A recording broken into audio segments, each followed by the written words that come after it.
Les bruits de ma ville est un podcast qui traite des sujets dont l'objectif est de nous éclairer sur l'impact de l'Évangile dans le monde. À travers nos partages, nous désirons toucher et fortifier nos auditeurs au moyen de conversations sur des expériences vécues, entre autres, afin de mieux connaître et servir Dieu. Préparez-vous à être illuminés et à entendre le raisonnement des merveilles de Dieu.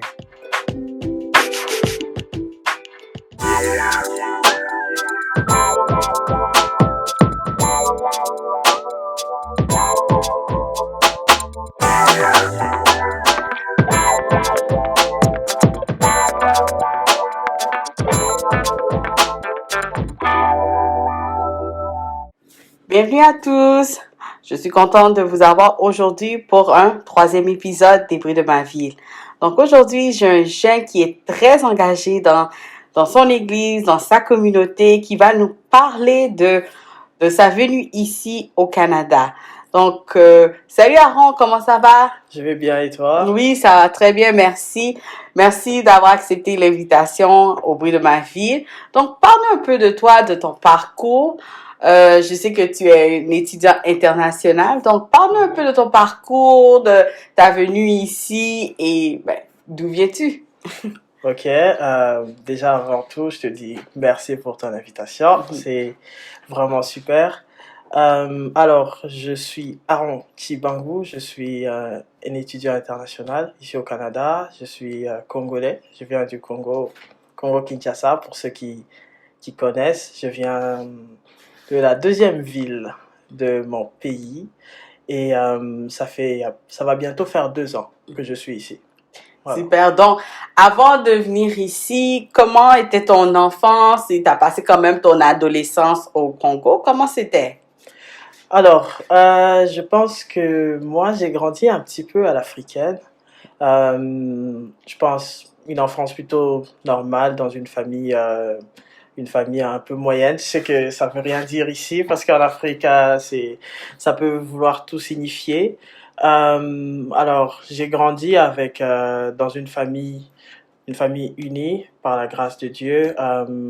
Mes parents connaissaient le Seigneur, donc c'est depuis tout jeune que je baigne un peu dans ce milieu-là. Donc, ouais, je pense que c'est ce que je peux dire en gros sur mon enfance. Ouais. C'est ça. Donc, avoir eu des parents chrétiens, ça t'a quand même aidé, on va dire, dans ta marche. Oui. Je pense que c'était mon introduction un petit peu à la foi.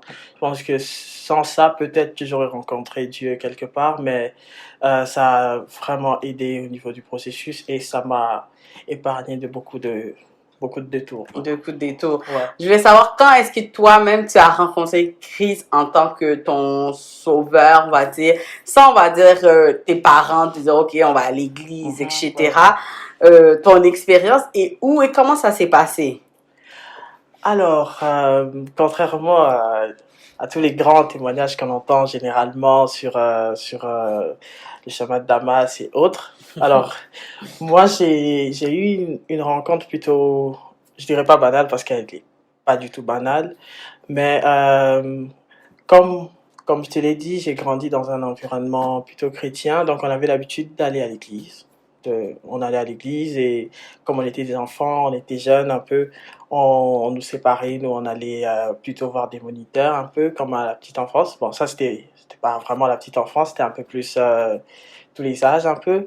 Et je pense que c'est en entendant un petit peu les messages que l'on nous donnait par nos moniteurs, nos encadreurs. Donc, un jour, je suis arrivé, j'ai entendu un message.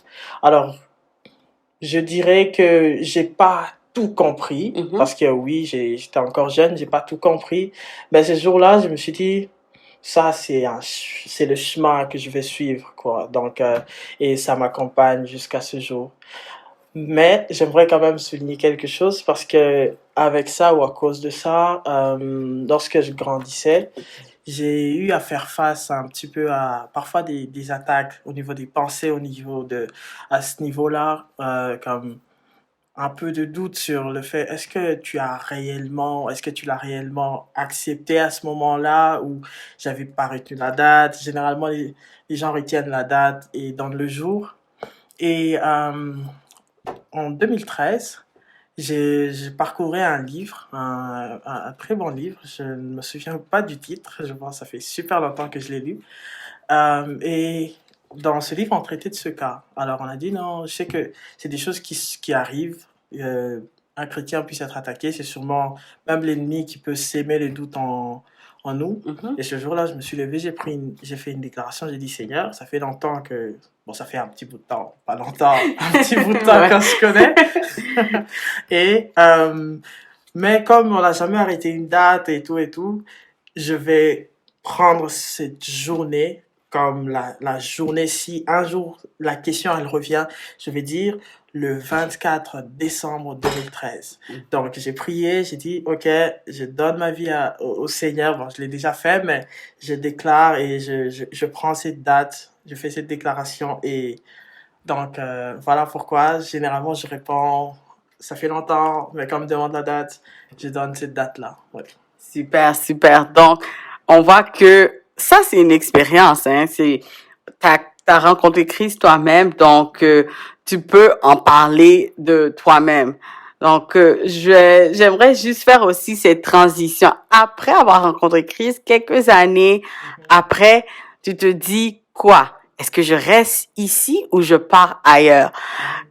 Qu'est-ce qui s'est passé après ta graduation, on va dire, de l'école secondaire? Est-ce que est-ce que tu as pensé à ton avenir? Est-ce que, je sais que tu as voyagé, mais qu'est-ce qui s'est passé? Comment ça s'est venu en tête pour toi? Ok, déjà je précise, je suis pas si vieux que ça. Ok, et très bonne question déjà. Je pense que pour moi ça a été un processus un petit peu lent, c'est-à-dire qu'il y a des choses qui ont été sémées en moi depuis que j'étais tout petit. Je me rappelle que bon, pendant mes études, il n'y a vraiment rien à signaler parce que j'étais plutôt un élève moyen, celui qu'on ne remarque pas. Mais au début de mes études, il y avait une année où j'étais particulièrement un peu brillant et ça se remarquait chez moi et tout. Je pense que ça peut s'expliquer parce qu'on avait un professeur très exigeant. Mhm. Et alors un jour, je suis rentré chez moi avec mon relevé de notes. J'ai montré ça à ma mère et elle m'a dit, tu sais que si tu travailles bien, tu auras la possibilité certainement à la fin de tes études de, de partir ailleurs. Je savais pas trop ce que ça voulait dire, mais c'est quelque chose qui est entré en moi. Pour moi, je me suis dit, ok, je pense que sur mon parcours, je connais que mon quartier, mais je sais que lorsque je finirai mes études, si je travaille bien, je vais aller ailleurs, voir un autre pays, voir un autre monde, ainsi de suite. Et donc, ça a commencé par là. Mais après, c'est un truc d'enfant et puis t'oublies, tu continues un petit peu à partir. Mais par la grâce de Dieu, vers la fin de mes études, la pensée est revenue.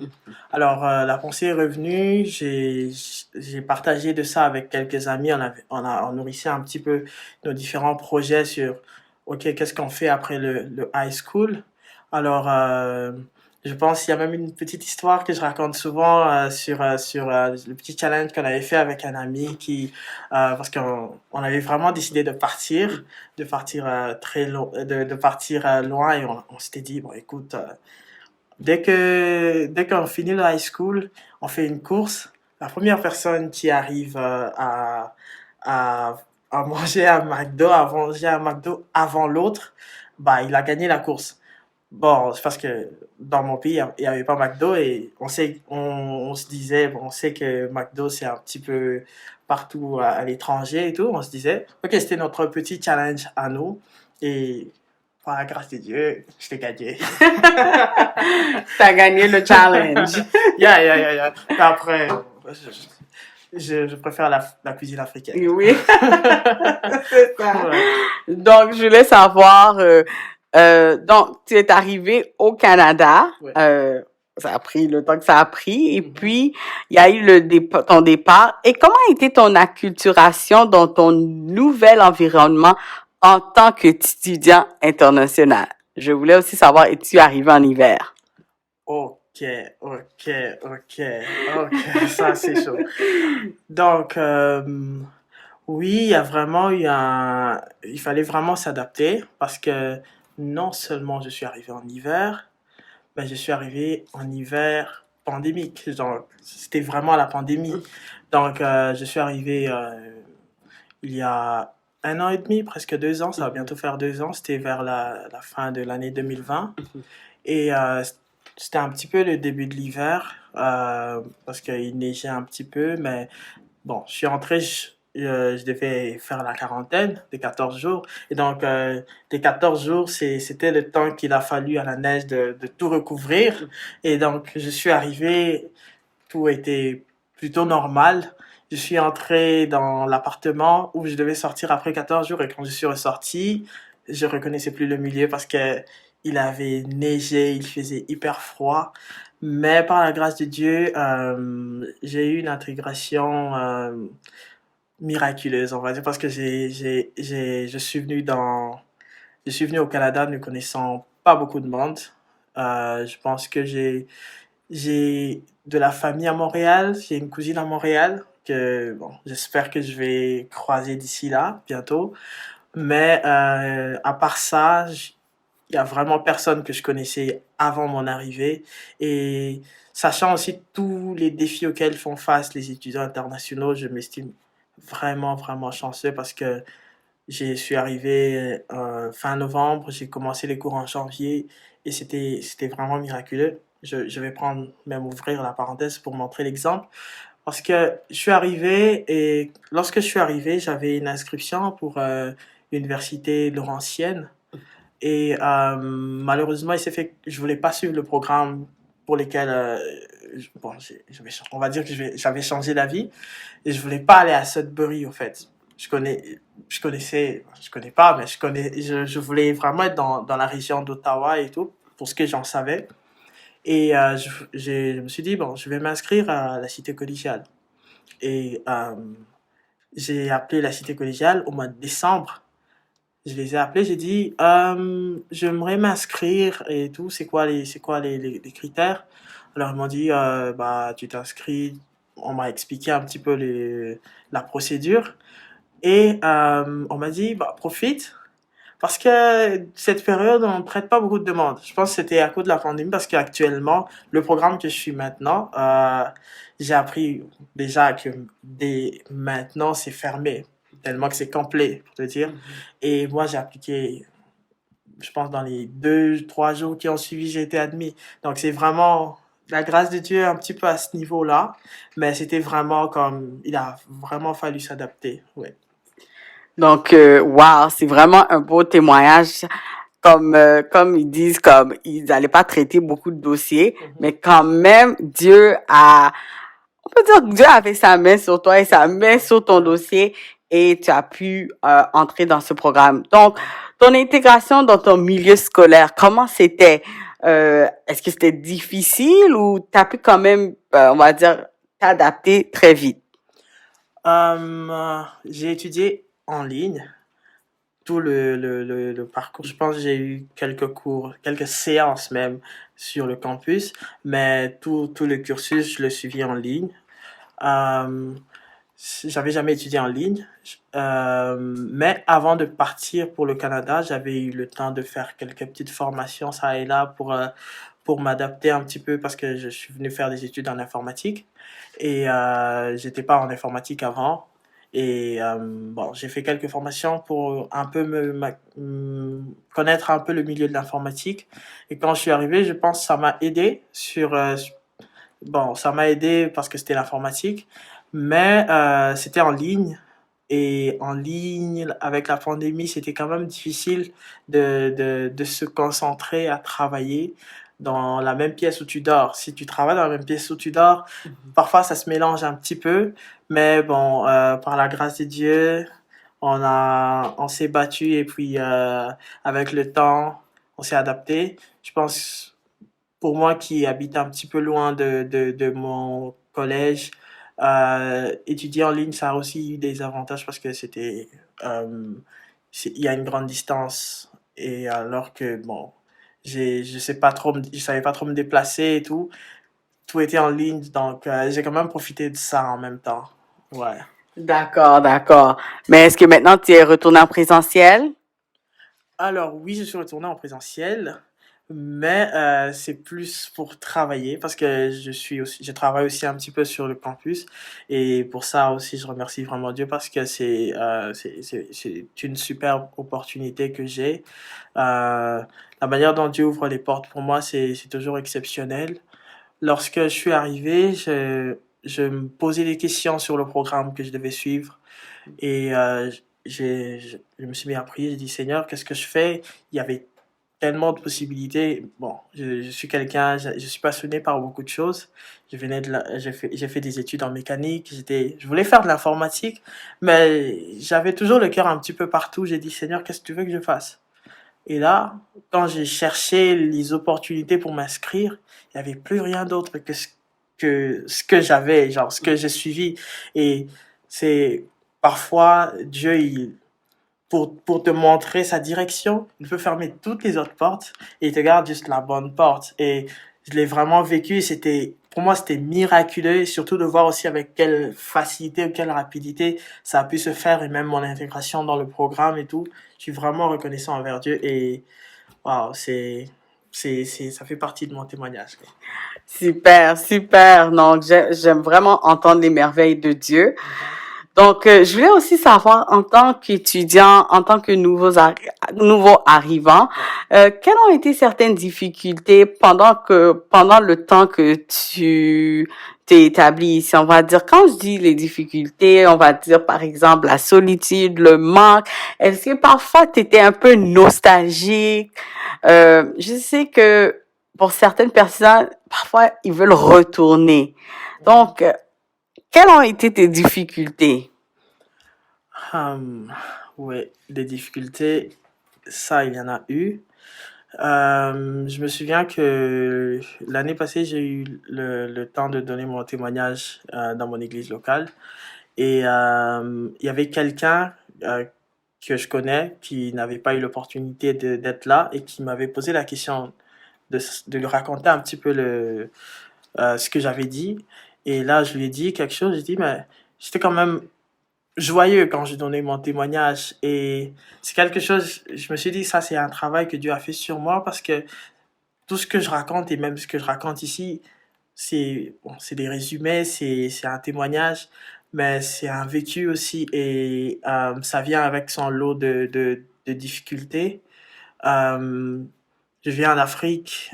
En Afrique, on est vraiment des gens très entourés et j'ai des frères, des sœurs, ainsi de suite, et vraiment beaucoup de gens avec lesquels j'étais attaché et juste devoir me détacher et partir. Et pour moi, c'était vraiment comme mon premier voyage. J'avais jamais fait avant ça plus de 2 mois en dehors de chez moi. Je veux dire à quel point c'était vraiment un gros coup et sachant que tu pars vraiment très loin. Alors, gloire à Dieu parce que on a les réseaux sociaux, on a les téléphones, on peut toujours rentrer en contact, mais c'était quand même difficile, surtout de sortir de sa routine habituelle euh, et de s'adapter un peu à une nouvelle routine, à devoir tout faire tout seul, se responsabiliser. C'est vrai qu'avant de venir, j'essayais de me préparer psychologiquement au maximum. Je me disais, bon, je vais partir, je sais un petit peu ce qui m'attend, mais même si on se prépare, bon, ça amortit le choc, mais c'est quand même là. Je me souviens que parce que j'ai commencé à apprendre à jouer d'un instrument dans mon pays et j'avais vraiment développé une routine avec ça et je pense que j'avais fait presque un an entier à jouer de cet instrument tous les jours. Et ça, c'était vraiment le challenge vraiment j'ai respecté tout le long. Et quand je suis arrivé, vu que j'avais plus d'instrument, j'avais plus rien et tout, je me suis senti mal. Surtout avec l'hiver et tout est froid, on ne sort pas, on ne voit pas beaucoup de monde. À un moment, je me suis dit, j'ai craqué, j'ai dit, je vais chercher une guitare. Ça au moins, ça va peut-être me remettre un petit peu, ça va un petit peu me permettre de m'exprimer, de chasser un petit peu les frustrations, de passer des temps de louange tout, tout seul chez moi. C'est venu comme aider un petit peu. Euh, il y a aussi quelque chose que je raconte souvent aux gens, c'est ça peut sembler un petit peu anodin, mais c'est quelque chose qui m'a vraiment manqué ou qui me manque vraiment beaucoup ici. C'est que j'avais pris l'habitude chez nous, on avait pris l'habitude chez nous comme quand, par exemple, les parents n'étaient pas encore rentrés, on allait souvent dehors, on se mettait dehors et on regardait les étoiles. Et une nuit étoilée en Afrique, c'est vraiment, tu regardes ça, tu te dis, même si tu es athée, tu te dis, non, il y a un Dieu quelque part parce que c'est immense, c'est magnifique, c'est hyper beau. Et donc, on passait des moments comme ça, des soirées entières à regarder les étoiles, à chanter, et toutes ces petites choses-là qui viennent un petit peu à manquer. Je pense, j'ai fait 14 jours de quarantaine, j'étais dans un sous-sol et je voyais pas le soleil. C'est plutôt drôle comme ça. Je vois le soleil tous les jours, je m'en fous, je vois le soleil, j'avance. Mais juste des petites choses comme ça, quand ça vient à manquer, tu te rends compte à quel point c'était important. Et pour ça, bon, je remercie toujours Dieu déjà pour la chance que j'ai eue. Mais j'étais aussi conscient et c'est pour ça que je n'étais pas allé au niveau où je me suis dit, bah, je rentre parce que j'étais vraiment, je partais, j'ai dit, je pars, je peux pas, je reviens pas comme ça, il faut que je pars avec des objectifs que je vais mener et puis Dieu est avec moi, il me laisse pas et même quand j'étais seul, j'ai dit, Dieu était avec moi, j'ai passé des temps de louange, j'ai passé des temps de prière où Dieu vraiment, il m'a vraiment visité à tous les points et ça aussi, j'ai même vécu des choses que j'aurais jamais pu vivre entouré, tu vois. Donc, c'est ça. C'est ça. Je pense que qu'est-ce que moi j'ai compris de tout ce que tu as dit, c'est que parfois, même dans nos moments de solitude, de nos moments seuls, Dieu est là avec nous et il nous travaille Yeah. aussi. Je pense que parfois on a tout le monde, on est entouré, mais il y a aussi cette difficulté parfois à cause qu'on est entouré, Dieu peut pas nous former, c'est un peu plus difficile. Donc de là, toi, tu sais que tu peux compter sur lui à 100%. Je voulais savoir aussi, est-ce que ta foi a parfois été ébranlée lorsque tu étais arrivé ou pendant le temps que, on va dire, tu étais en quarantaine ou même que tu faisais des cours en ligne? Oui, je pense c'est des défis qui viennent. J'en ai vécu un petit peu à tous les stades et à tous les niveaux.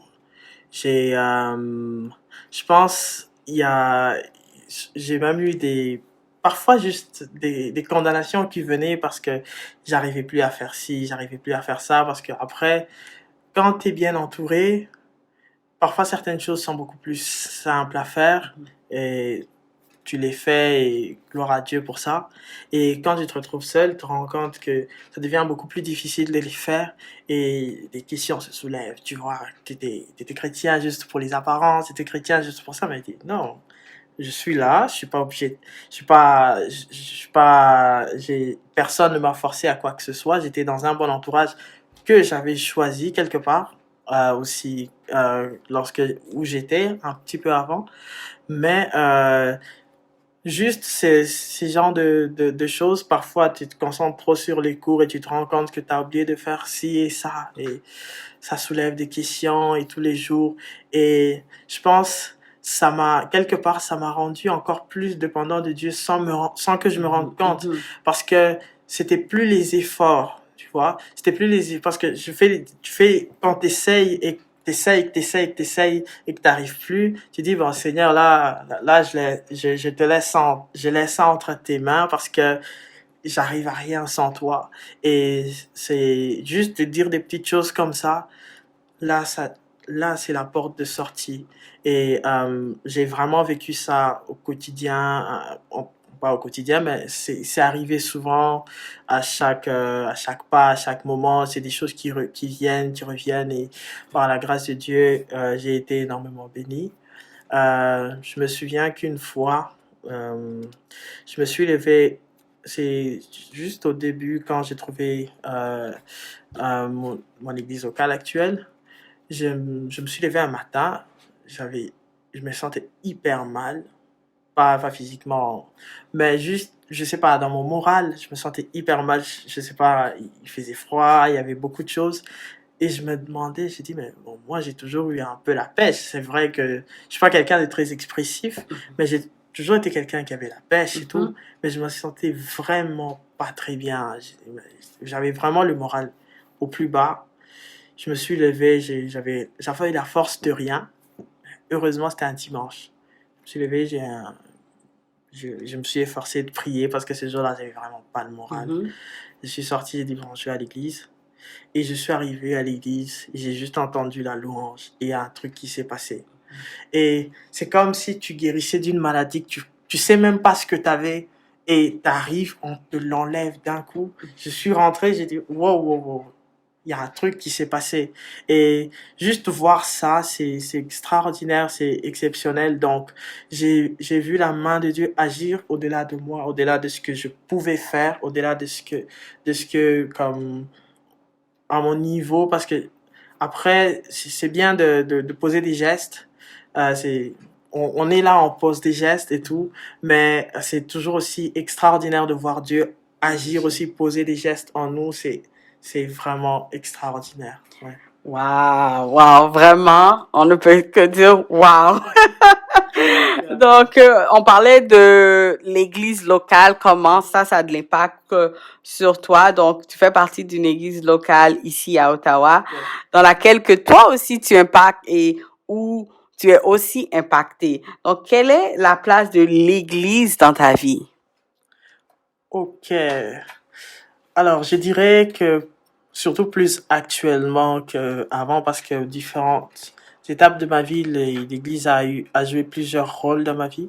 Quand j'étais, par exemple, plus jeune ou plus petit, j'ai eu l'occasion d'être encadré par des aînés qui, bon, c'est toujours le cas actuellement, mais comme, qui m'ont appris juste des rudiments, des choses basiques sur comment on pouvait être en tant qu'enfant de Dieu dans la vie courante, tu vois, comment on pouvait représenter Christ sans forcément, même quand on dit rien, même quand on n'est pas là à porter un drapeau ou un type de vêtement, mais juste déjà dans ce qu'on dégage, dans ce qu'on porte, au fait. Et, euh, et plus actuellement, je pense que l'Église a été plus cet environnement et l'Église est cet environnement où déjà je viens me ressourcer. Déjà, c'est la base. Je pense avec les petits témoignages que j'ai donnés. Mais aussi, je viens connecter avec des gens. Il y a énormément de personnes qui sont exceptionnelles, avec qui Dieu fait des choses extraordinaires, avec des témoignages qui viennent nous fortifier, nous encourager. Et moi, j'aime beaucoup écouter les témoignages, j'aime beaucoup écouter ce que Dieu fait dans la vie des gens. C'est comme ça que j'ai grandi aussi. Tous les matins, ma mère essayait toujours de nous encourager avec un témoignage, avec une histoire pour nous pousser encore à continuer de croire, dire, bon, même si c'est pas facile, essaye regarde, Dieu a fait ça, Dieu a fait ça, et c'est vraiment cet endroit où tu vas voir un petit peu ce que Dieu fait. On a aussi des rencontres des jeunesses où j'ai commencé à y aller, j'y allais, je pense, en fin de semaine, et avec toute la pression des cours et tous les va-et-vient qu'on fait au cours de la semaine, ça vient à ce moment où j'arrive là et c'est comme tout part, c'est comme c'est comme si tu vas dans un caisson où il y a plus rien autour et tu vas juste recevoir de Dieu. Et ça, c'est vraiment cette place qu'occupe l'Église actuellement dans ma vie. Il y a aussi beaucoup de personnes, comme je l'ai dit, avec lesquels j'ai connecté, pas seulement au niveau des témoignages, mais aussi juste même au niveau des opportunités, des relations, des amitiés et tout. J'ai rencontré énormément de personnes à ce niveau-là et c'est extraordinaire. Ouais. Super. Tu parlais aussi de la jeunesse. Tu as commencé à y aller et puis maintenant tu es un leader de jeunesse aussi avec quelques autres personnes. Donc, quels sont les défis de cette génération, tu penses? Quels sont les défis des jeunes? C'est une bonne question, ça. Alors, je pense que les défis qu'on a actuellement, c'est d'être ancré, d'être véritablement ancré. C'est-à-dire qu'on est dans un monde où on nous sert beaucoup de choses, on nous donne beaucoup de choses. Euh, il y a le vent qui souffle de partout. Et comme Christ a donné la parabole des fondations, on a besoin d'être bâti solidement pour ne pas nous laisser emporter un petit peu par tous les courants qui viennent et qui partent.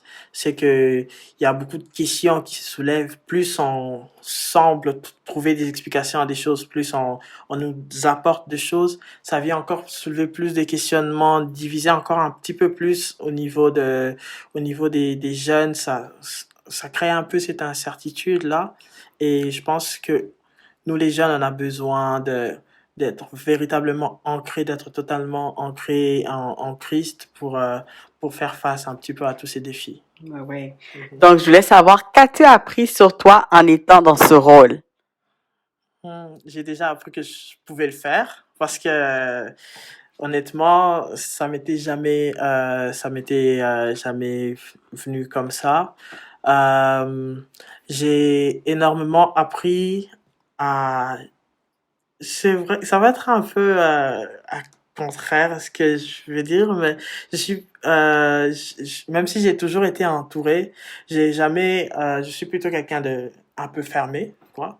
Et avec ce rôle de leader dans la jeunesse et même dans la louange et tout, j'ai appris un peu à aller vers les autres, à faire cet effort-là d'aller chercher les autres, d'essayer de suivre, d'essayer de comprendre les autres.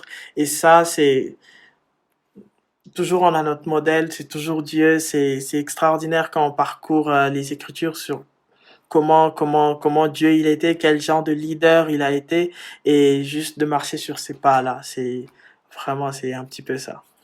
En voyant cela, je pense que Dieu aussi, comme je disais avant, Dieu nous prépare pour certaines choses et le fait que tu étais bien entouré, mais ça aussi, tes parents, ta famille, toutes les personnes qui t'ont entouré ont mis des fondations aussi en toi que maintenant tu utilises pour toucher d'autres, pour encadrer d'autres, parce que tu as été bien encadré. Tu peux encadrer d'autres et voir, OK, moi, en tant que leader, j'aimerais ça, voir ça pour toi et te voir grandir, te voir évoluer. Donc, vraiment, notre passé aussi, tout ce que nos parents, notre famille nous ont inculqué, nous aide à aussi entourer les autres et les encadrer. Qu'aimerais-tu voir pour les jeunes qui évoluent maintenant? Ok. Je vais parler d'une catégorie des jeunes, mais ça s'applique à tous. Catégorie des jeunes qui peut-être ont été dans ma situation, un peu qui ont grandi dans des environnements chrétiens et tout. Je pense, ce que je veux voir chez les jeunes, c'est que ce ne soit pas seulement le Dieu de l'Église, que ce ne soit pas seulement le Dieu des parents, des amis, de ceux-là, mais que Dieu soit vraiment leur Dieu à eux. C'est pour ça que je disais un petit peu être ancré, c'est cette implication-là à ce niveau-là, c'est aller chercher Dieu, c'est comme quand on parle de Dieu, dit ça c'est mon Dieu. C'est tu vois comme David lorsqu'il était jeune, le roi David dans la Bible. Je sais que les transitions c'est pas trop ça, mais un jour David on l'a envoyé sur le champ de bataille pour aller voir ses frères. Il arrive sur le champ de bataille et là il entend la voix de quelqu'un qui parlait et qui proférait des insultes sur Dieu. Ok, bon, c'est Goliath, spoiler. Et en entendant ça, c'est pas lui qu'on a insulté, c'est pas son père qu'on a insulté. Il a entendu des insultes. Je sais pas, il y a sûrement eu beaucoup d'insultes ce jour-là. Mais ce qui l'a fait réagir, c'était plus ce qu'il a entendu dire sur Dieu. Ça ne l'a pas laissé indifférent. Parce qu'à ce moment-là, il s'est senti concerné. Il s'est senti tellement concerné que, bon, après, je sais qu'il avait la foi, mais il a joué sa vie pour ça. Tu vois, je pense que nous, les jeunes, on a besoin de ça. Je veux voir ça chez tous les jeunes dont on voit, qui viennent même dans nos églises, même qui sont dans le monde entier. C'est juste, on sait un petit peu des responsabilités de ça, bon, de la foi. On dit, bon, c'est pour les vieux, c'est pour cela, c'est pour cela. Mais juste le prendre avec nos mains, le prendre, avec nos cœurs, c'est ça. Donc, c'est ça, un message pour les jeunes. C'est bon. Donc, comment penses-tu que l'Église peut encadrer les jeunes, les étudiants internationaux, les étudiants en général, les nouveaux qui arrivent? Ok. Déjà, par rapport à juste, en général, les jeunes, je vais donner l'exemple de Église le Centre, où nous avons la chance d'être. Euh, je vois que c'est une église où on travaille aussi beaucoup sur l'implication des membres, sur le fait, on parle de s'impliquer un peu dans l'œuvre de Dieu. Ça nous permet énormément de grandir. Et donc, c'est vraiment quelque chose que je trouve essentiel, juste cette implication, même quelque chose de simple, mais juste avoir cette pensée de Dieu, avoir cette pensée à Dieu, ça peut énormément aider. Juste si les églises pouvaient investir un peu à ce niveau-là, dans les jeunes, les impliquer, les responsabiliser dans tel ou tel autre département, ça pourrait déjà énormément les aider. Et les occasions de connecter pourraient être énormément bénéfiques pour que ce soit pour les nouveaux, les internationaux comme nous, juste les occasions de connecter parce que on a parfois juste besoin de l'information. Et l'information circule avec les gens, l'aide circule avec les gens. Je peux avoir un problème, tu peux avoir une solution, mais si on ne s'est jamais vu, on, on ne saura pas converser. Euh, Lorsque nous, on arrive, je vais prendre mon cas et je sais que c'est le cas de plusieurs comme moi, on, on vient, on a rien au niveau on ne connaît personne et on veut faire cet effort-là d'aller vers les autres ou de s'entourer. Et malheureusement, dans le monde, on peut tomber sur toutes sortes de personnes qui peuvent nous conduire déjà parfois même dans des choses dangereuses parce que ça aussi ça arrive malheureusement ou juste dans des voies qui ne sont pas celles que Dieu a prévues pour nous. Comme on dit, comme Dieu, la Bible dit, les mauvaises compagnies ça corrompt les bonnes mœurs. Mais juste avoir ces occasions-là de montrer aux gens et aux jeunes qu'il y a tellement de personnes merveilleuses. Je m'en serais jamais douté. Je viens d'un pays, je viens d'un endroit, d'une ville, d'un quartier. Je ne connaissais que ce qu'il y avait dans ce quartier. Donc, toutes les personnes exceptionnelles que je voyais, je pensais qu'il y en avait que chez moi. Mais quand je suis arrivé ici, j'étais stupéfait de voir tellement de personnes extraordinaires autour de moi. Je dis, mais il y a tellement de gens qui peut-être même pensent que non, ici, tu peux avoir une idée générale, dis, bon, ici c'est compliqué, les gens sont pas les gens que je cherche je ne les trouve pas, mais juste avoir ces occasions là de connecter un petit peu, ça peut vraiment apporter et aider. J'ai rencontré une personne ici, c'est devenu un très bon ami qui m'avait aussi dit la même chose. Il me disait que lorsqu'il venait ici, ça fait partie des challenges qu'il rencontre un petit peu les jeunes chrétiens aussi en venant ici.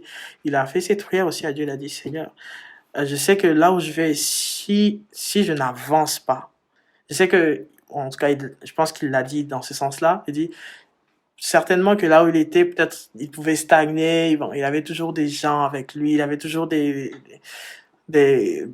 cadres qui limitaient un petit peu, qui empêchaient un petit peu qu'il aille un petit peu à côté. Mais il a fait cette prière, il a dit, Seigneur, je sais que si je n'avance pas avec toi, si en arrivant là, je ne monte pas, je vais vraiment reculer vraiment de derrière et de derrière et risquer de perdre de perdre le feu que Dieu a mis en lui.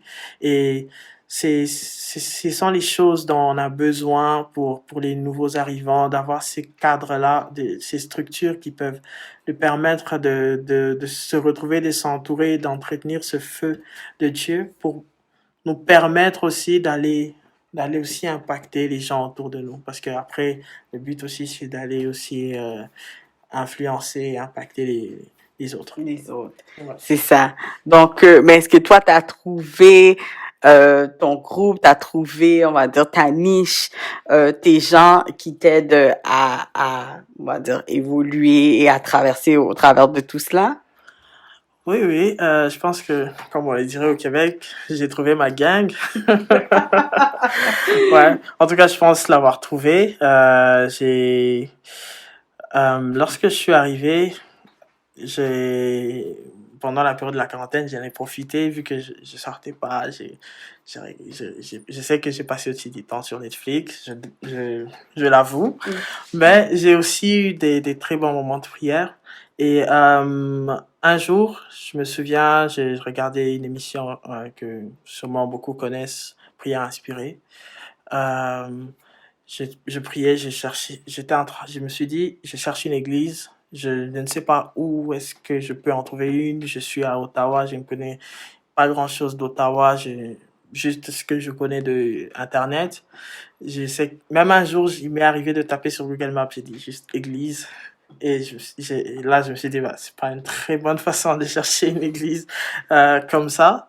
Et un jour, je priais et en regardant en prière inspirée, j'ai vu une émission, c'était en décembre, au début du mois de décembre, une émission où on parlait des rêves et l'invité, c'était le pasteur Mathieu de Église du Centre. J'étais assis là, bon, la pensée juste est venue. Je me suis dit, c'est possible que ce monsieur soit peut-être de ma région. Ben, c'est parti comme ça. Et lui, en parlant, il a dit quelque chose, il a dit, nous avons une église à Ottawa. Il a dit cette phrase, j'ai dit, ok, je vais regarder toutes les émissions de la semaine. Et en regardant les émissions de la semaine, il a glissé comme ça le nom de l'église. Il a dit, oh non, l'église s'appelle Église du Centre. Je suis allé sur Internet, j'ai tapé Église du Centre. Merci qu'ils ont un site Internet. J'ai trouvé l'église. C'était un petit peu loin de là où j'habitais, mais je me suis dit, je mets ça de côté, je garde ça. Et au fur et à mesure que j'ai avancé, je pense, après on a eu des temps de confinement, j'ai pas pu y aller avant février. Mais un jour, j'étais là, j'ai dit, je me sentais vraiment pas bien à ma place et tout. J'ai dit, je vais vraiment y aller, je vais faire le sacrifice d'y aller. Et j'ai fait le pas, je suis parti. Juste, je me suis invité un petit peu pour aller voir. Et je suis arrivé et j'étais vraiment touché, béni par, par le service qui était organisé. Et à partir de là, j'ai commencé à rencontrer des gens de l'équipe qui m'ont énormément aidé. En tout cas, il y a vraiment beaucoup de choses pour lesquelles je suis reconnaissant que cette église m'a apporté. Il y a aussi même eu des groupes connexions avec lesquels j'ai rencontré aussi d'autres personnes via aussi ces groupes-là. Il y a aussi, j'ai rencontré aussi des gens des jeunes de ICC à Gatineau, de l'église Impact Centre Chrétien, qui aussi composent un petit peu mon milieu et sont vraiment des personnes extraordinaires avec lesquelles je suis. Il y a aussi une amie qui m'a parlé d'un groupe, je peux le citer, non? Ok. Qui m'avait parlé d'un groupe qui a aussi un groupe de prière qui a ici à Ottawa, ça s'appelle les Amis d'Esther, et c'est vraiment des gens avec lesquels j'ai beaucoup grandi, j'ai beaucoup évolué aussi avec eux. Je pense qu'ils organisent même une activité en décembre pour Noël et ça va être super. Yeah. Donc c'est un petit peu ça ma troupe. Donc, tu as vraiment trouvé, comme on dit, ta niche, tu as trouvé ton monde et tu évolues. Donc, Tu nous as parlé d'être musicien, donc tu joues de la guitare. Donc, quel est l'impact de la musique sur toi et joues-tu, on va dire, de la musique depuis longtemps? Ok. Pas de la musique, pardon. Joues-tu un instrument depuis longtemps? Ok, ok. D'accord. Alors, je ne saurais pas vraiment totalement bien expliquer, je suis pas très bon à ce niveau-là, bien expliquer tout l'impact qu'a la musique dans ma vie. Je sais, et ça je peux le dire, que j'aime énormément la musique. Je vais pas dire que j'ai grandi dans un milieu très musical, même si après, bon, dans mon pays, on a la réputation d'être plutôt des bons amateurs de musique, mais je dirais que c'était plutôt moyen. Euh, c'est vrai que fréquenter une église aussi, avoir des temps de louange, j'ai pu voir aussi tout le potentiel qu'avait la louange sur comment la présence de Dieu pouvait descendre pendant qu'on chantait, comment on pouvait ressentir Dieu, comment on pouvait vivre des choses extraordinaires. Donc ça, je regardais ça et je me disais, je pense que c'est quelque chose que je peux toujours essayer, que je pourrais toujours apprendre. Alors,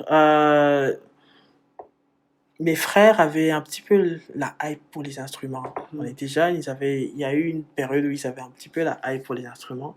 Et euh, comme eux, ils voulaient apprendre un instrument, ils ont comme choisi, ils étaient en train de discuter, ils ont dit, bon, je vais apprendre tel instrument, tel instrument. Et moi, je regardais, j'ai dit, bon, je regardais ce que j'en comprenais. Je me dis, bon, je vais sûrement apprendre à jouer un piano ou un truc. Je savais pas ce que c'était que. Je voyais les guitaristes, j'ai dit, mais comment on peut jouer de cet instrument? Mais au fur et à mesure que j'ai évolué, que j'ai commencé à écouter aussi un petit peu plus de musique et découvrir plus de musique, j'ai découvert la guitare. Au travers des chansons, même dans des cinémas. Et j'aimais cette facilité avec laquelle on pouvait tout simplement, avec un petit bout de bois, commencer à faire quelque chose de vraiment très propre et chanter, prier. Et je me suis dit, ça, je vais en avoir une. Et un jour, je pense, c'était mon frère mon frère toujours mon frère, hein. Je pense qu'il va recevoir un prix là. Avait un ami à lui qui a appris à jouer de la guitare. Lui, c'est vraiment un génie à ce niveau-là. Il a vraiment appris hyper bien, tellement qu'il a commencé à enseigner. Il ouvrait des séances, des sessions de formation pour des guitaristes. Et comme je le connaissais un petit peu au travers de mon frère, je lui ai demandé si je pouvais apprendre. Il m'a dit, OK, c'est un instrument qui nécessite il faut beaucoup d'implication, il faut vraiment être motivé. Donc, achète-toi d'abord un instrument. C'est la preuve que tu veux vraiment l'apprendre. Donc, il m'a dit ça. J'ai dit, OK, je vais tout faire pour chercher une guitare et comme ça, je vais le voir. Alors, bon, le temps doit passer sur les ponts, j'ai oublié. Et puis un jour, je me suis dit, je vais acheter une guitare. J'en ai acheté une, ça fait pas si longtemps, je pense que c'était vers fin 2018, après lorsque j'ai fini mes études secondaires, j'ai commencé à chercher une guitare. J'en ai trouvé une via un ami aussi, un autre ami qui était guitariste qui m'a vendu quelque chose d'assez plutôt normal, basique. Et avec ça, je me suis mis à apprendre tant bien que mal. Ça faisait hyper mal aux doigts. Pour ceux qui savent, pour ceux qui savent pas, ça fait mal aux doigts, mais au bout de 2 semaines, ça passe un peu. Mais la mienne, elle était beaucoup plus difficile encore parce que c'était une guitare un petit peu vieille. Donc ça a fait encore plus mal pendant plus longtemps. Mais j'étais vraiment motivé. Jusqu'à aujourd'hui, j'ai jamais compris à quel comme pourquoi, mais j'étais vraiment très motivé à apprendre. Et c'est quelque chose que tu découvres au fur et à mesure que tu avances. Quand tu découvres une nouvelle chose, ça te motive encore plus à avancer. Et ça a même créé un peu la hype autour de moi. Mon frère a voulu apprendre, l'ami de mon frère a voulu apprendre, un ami à moi a voulu apprendre. Beaucoup de gens ont voulu apprendre. J'ai même commencé à leur donner des cours alors que j'étais pas vraiment un pro. Et j'ai aussi vu la main de Dieu au travers de ça, sans même me rendre compte. Euh, un jour, j'étais en train de prier avec ma mère et à la fin de la prière, elle m'a fait remarquer quelque chose parce que elle avait observé ça, elle avait remarqué ça. Lorsque j'ai acheté la guitare, j'ai commencé à apprendre. Euh, les personnes, comme que j'ai mentionné, qui ont commencé à s'intéresser aussi pour apprendre, venaient à la maison, jouer et tout. Et juste le fait qu'ils venaient se réunir un petit peu à la maison, de manière comme ça, quand la pandémie est arrivée, et que on n'avait plus grand chose à faire parce que nous, la pandémie, c'était un petit peu des vacances hyper longues où on devait s'occuper. Alors, en se réunissant comme ça et comme on chantait des chants de louange et tout, on a commencé à se réunir un petit peu autour de Dieu et ça nous a permis de vivre des choses extraordinaires. Euh, Tellement que même les gens dans le quartier ont remarqué que tous les soirs, on se réunissait. Il y a des gens qui nous faisaient passer des sujets de prière, qui nous donnaient des recommandations, comme je prenais un temps de prière pour prier pour ça, pour prier pour ça. Et c'était vraiment extraordinaire. Et j'ai appris jusqu'à ce jour aussi que c'est quelque chose qui continue. Je suis parti, ils sont restés, ils ont continué. Et j'avais jamais tilté lorsque j'ai acheté la guitare que quelque chose de pareil pouvait se faire. Alors aujourd'hui, bon, tu peux me voir jouer, tu peux m'entendre jouer, chanter aussi parce que je chante aussi. Tu peux dire, ok, c'est correct, c'est bon. Par la grâce de Dieu, j'ai trouvé ma place aussi dans une équipe de louanges à Église de Centre. Mais il y a aussi d'autres personnes aussi, comme mon frère et certains amis aussi, qui aussi dans leur milieu je leur ai donné quelques bases, mais après ils sont allés se débrouiller aussi, qui aussi ont appris et aussi en profitent aussi pour donner aussi dans leur environnement, dans leur milieu. Donc c'est vraiment un truc, un effet domino qui est parti de quelque chose de tellement simple, tellement... C'est comme, j'ai acheté ma guitare à $30. T'imagines un petit peu, mais ça m'a tellement donné, ça m'a tellement donné. Et par là aussi, j'ouvre aussi une autre parenthèse parce que euh, certaines personnes ne me croyaient pas souvent, mais surtout à mes débuts, j'étais pas hyper doué. J'arrivais pas à m'intégrer là où j'étais avant. Je savais pas, je jouais de la guitare. J'étais dans une chorale, mais dans la chorale, j'étais là pour chanter parce que j'étais pas encore assez expérimenté pour jouer.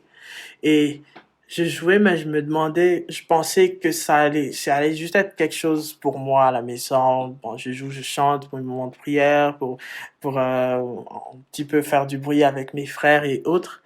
Mais lorsque je suis arrivé ici au Canada, que j'ai trouvé, je suis arrivé à l'église de centre et que j'avais, en plus, c'est avec toi que j'en avais parlé quand j'ai dit que je voulais intégrer la chorale, l'équipe de louanges. Et j'avais dit que je voulais jouer de la guitare. Je me suis rendu compte que j'ai trouvé ma place un petit peu avec ça et j'aurais jamais pu me dire quand j'apprenais que un jour, quelque part, je pourrais jouer dans une équipe assez régulièrement et aussi accompagner des gens dans la prière, dans la présence de Dieu et tout. Donc c'est vraiment comme on dit, on néglige pas les faibles commencements. Je sais que je suis toujours en train d'apprendre là, mais gloire à Dieu pour ce qu'il fait, c'est extraordinaire. Oui. Ouais. Donc, on a vu aussi l'évolution, c'est ça. On a vu l'évolution et on te voit maintenant, moi qui te vois en personne, je vois l'évolution et je ne peux que dire gloire à Dieu et je sais que Dieu a autre chose pour toi. Donc, comme tu nous dis, tu es musicien, tu fais partie de l'équipe de louange. Je voulais savoir comment est-ce que tu te prépares avant la louange et est-ce qu'il y a des artistes qui t'inspirent? Ok. Alors, avant la louange, parce que je pense que j'en ai même pas assez parlé sur comment je vois un petit peu la louange déjà. Je dirais que je considère personnellement. Je vais laisser Joshua. Pour ceux qui veulent plus de détails sur la louange, allez écouter l'émission avec Joshua, le podcast avec Joshua. C'était vraiment très complet là. J'avais un stylo. On pouvait vraiment prendre des notes. Alors, pour moi, la louange, c'est un moyen d'exprimer parce que la musique est un art qui nous permet d'exprimer quelque chose. L'art, en général, ça permet d'exprimer. Et on connaît tous la particularité de la musique, c'est ça en est à un point où on ne sait même pas décrire parce que c'est tellement wow. Alors, la louange, c'est aussi quelque part pour moi une manière de s'exprimer ou de se dévoiler devant Dieu simplement comme ça de s'ouvrir bah on enlève un certain filtre et on se tourne vers Dieu. C'est surtout pour ceux qui chantent, c'est un effort énorme parce que on se met un petit peu, on s'ouvre un petit peu pour sortir ce qu'il y a sur son cœur, sur que Dieu met en nous, ce que Dieu nous donne. Alors, je fais toujours un effort et je fais toujours généralement, je passe toujours, généralement, le temps de prière, on passe un temps de prière. Bon, préparation aussi, parce qu'après, tu vas pas prier pour aller jouer sans te préparer, sinon, tu vas juste, on va te proposer de prier seulement si t'es pas prêt. Ouais, donc, après tout ce qu'il y a comme préparation, il y a aussi un petit peu cette préparation spirituelle où tu te dis, tu vas pas, pas pour apparaître quelque chose dans ce sens-là. Bon, ça, on va laisser nos artistes, nos autres artistes faire ça. Mais on part avec une certaine mission. On va louer Dieu. Déjà, nous-mêmes, on va louer Dieu, mais on y va avec des gens. Et juste, on demande à Dieu cette capacité-là d'arriver pour le louer lui, tu vois. C'est comme on veut le louer lui, déjà, qui nous donne cette grâce-là, cette force-là d'être vraiment sur lui, mais d'aussi de nous permettre d'amener toutes ces personnes qui sont avec nous. C'est pas que nous qui le faisons, c'est juste lui qui le fait, mais on veut être unis sous ce cœur, dans un même cœur, en fait, pour se tourner pour amener les gens vers Dieu et exprimer un petit peu. Donc, c'est un petit peu ça que je fais comme, on va dire, préparation. C'est un peu vague, mais bon, c'est comme ça. Moi, je prends un long bus, donc j'ai le temps un petit peu De réfléchir. ouais, et aussi de rattraper aussi ce que j'ai pas préparé. Je voulais savoir, est-ce qu'il y a des artistes qui t'inspirent? Est-ce que dans tes temps de louange, est-ce qu'il y a des artistes que tu écoutes ou peut-être même des émissions pour te ressourcer ou pour qui t'aident aussi à, on va dire, dans ton ministère? Alors, il y a beaucoup d'artistes que j'aime bien écouter, qui m'inspirent aussi parce que je suis guitariste, donc j'aime bien les artistes qui jouent avec des instruments. Je pense en particulier Olivier Choa, ce monsieur, je suis venu le chercher au Canada, il est parti en Suisse. Je pense que je vais le suivre en Suisse. C'est tellement à ce point-là parce que ça fait vraiment beaucoup d'années que je l'écoute. Je pense il a aussi alimenté en moi cette passion pour la musique, pour la guitare aussi. Il y en a un autre qui n'est pas, que beaucoup de gens ne connaissent pas. C'est Anthony Evans, il est américain, qui aussi, c'est vraiment un artiste que j'aime beaucoup, que j'écoute depuis vraiment plusieurs années. Il y a les classiques, Jonathan McReynolds. J'écoute beaucoup de musiciens américains, mais aussi beaucoup de francophones, des Mavericks City. On a même eu la chance d'aller voir un de leurs concerts ici. Mais on a aussi l'équipe ici à Montréal de Nouvelle Vie avec Jean-Jean et toute la team là. C'est vraiment toujours inspirant même de regarder leurs émissions. Je pense que Sandra Kwame fait même des formations, des émissions où on nous enseigne sur la louange. Et bon, en tout cas, on a vraiment beaucoup d'artistes. Il y a aussi des artistes congolais, parce que je suis congolais et j'écoute Oui. beaucoup d'artistes congolais. Congolais, oui. Écouter la musique congolaise, c'est la base. Oui. Donc, beaucoup d'artistes congolais aussi. Mhm. Est-ce qu'il y en a que tu peux nous citer? Des artistes congolais, je pense, celui que je vais citer, que j'écoute aussi beaucoup, c'est comme Pasteur Atoms, il y a même l'équipe de Gaël, en tout cas, on a grandi en écoutant ces artistes-là.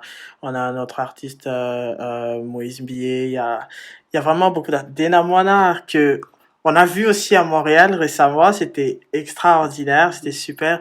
On a vraiment énormément d'artistes.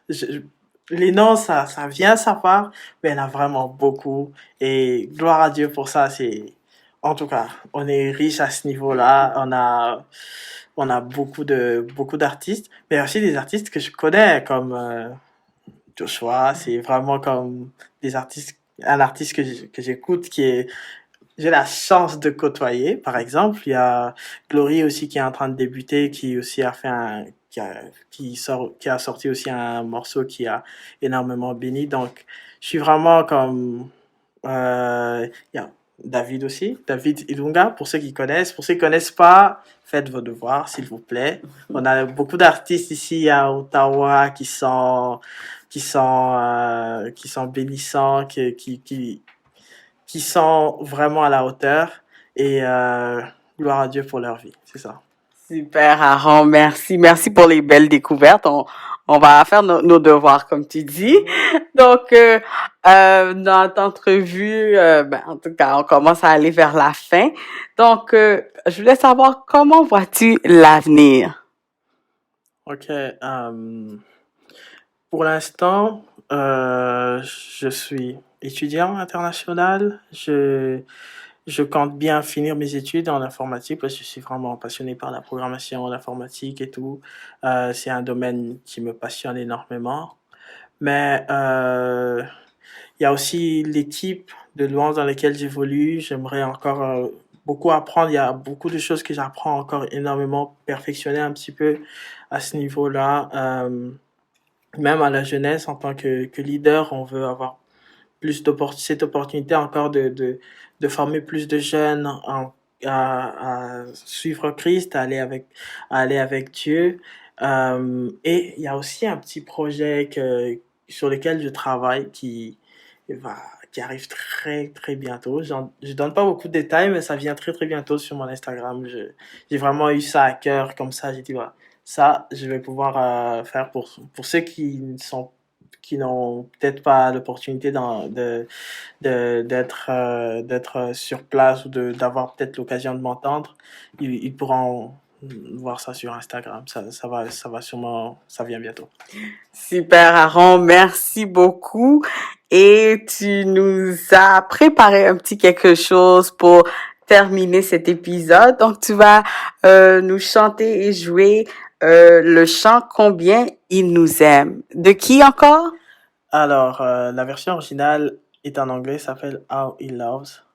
Je connais pas l'auteur de la version en anglais, je ne suis pas très sûr. Mais la version en français, c'est une sœur qui s'appelle Mirella. Je pense elle vit en France. Ouais, ouais. C'est vraiment une chanson qui m'a énormément béni et j'aimerais partager ça. Super, Aaron, à toi.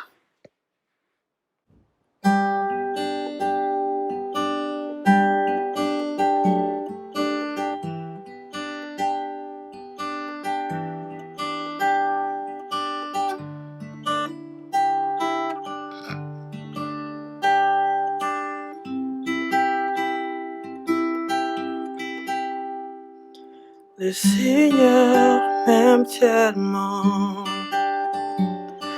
Je suis tel une nappe face à un ouragan qui plie sous le poids de son vent et de sa miséricorde.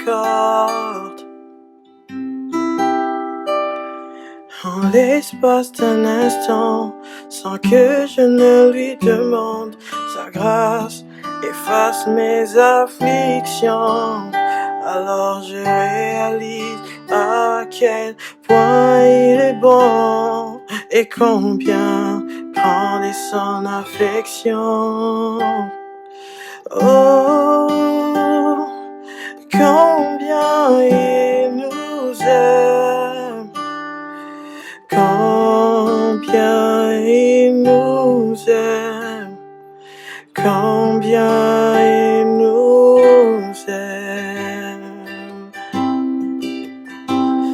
Oh, combien il nous aime, oh, combien il nous aime, oh, combien il nous aime.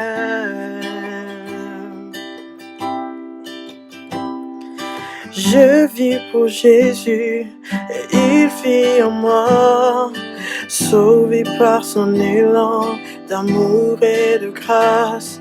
Et si elle est océan, nous nous y noyons. Alors que le ciel et la terre se rencontrent, les battements de mon cœur s'intensifient. Il n'y a de place pour aucun de mes regrets quand je réalise,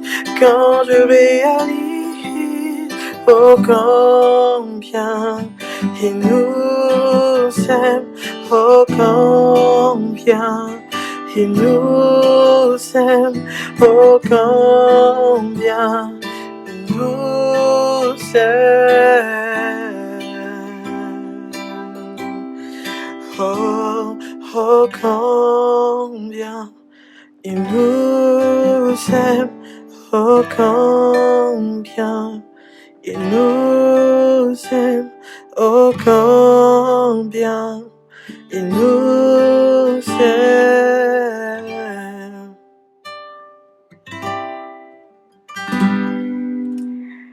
Merci Aaron pour ce chant. Merci pour ton histoire, pour ton vécu. Et je sais que Dieu a de belles choses à venir pour toi. Donc merci encore et tu es toujours le bienvenu au bruit de ma ville. Amen et merci à toi pour ton accueil. C'était extraordinaire, c'était bénissant de partager avec toi. Super, on se revoit bientôt. Bye. Bye.